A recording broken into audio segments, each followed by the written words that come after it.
Khungnwi bai Thutai mai bai Khoroktham sago dokumanka abongka Sonamurao thana bai khobja Koraliamura amchayo Khoroktham sago dokumanjak rongno Sonamurao sakhamnogo talangai thaka aboni yagulo Khorokthmni sakbalai kheno dokuman bai jibi sakhamnogo horirjakha RTA case MD একজনের নাম হচ্ছে সাইফুল ইসলাম 21 বছরের, আতিকুল ইসলাম 42 বছরের আর রিমন 18 বছরের।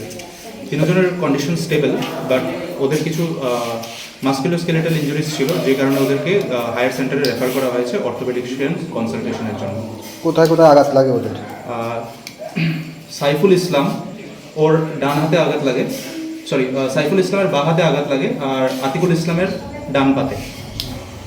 তার মধ্যে কজনকে refer করা হয়েছে? তিনজনকে রেফার করা হয়েছে, এর মধ্যে দুজনকে রেফার করা হয়েছে হায়ার সেন্টার জিবিতে ফর ফার্দার ট্রিটমেন্ট, আর একজনকে রেফার করা হয়েছে মেলাগড় হাসপাতালে সিটি স্ক্যান করার জন্য।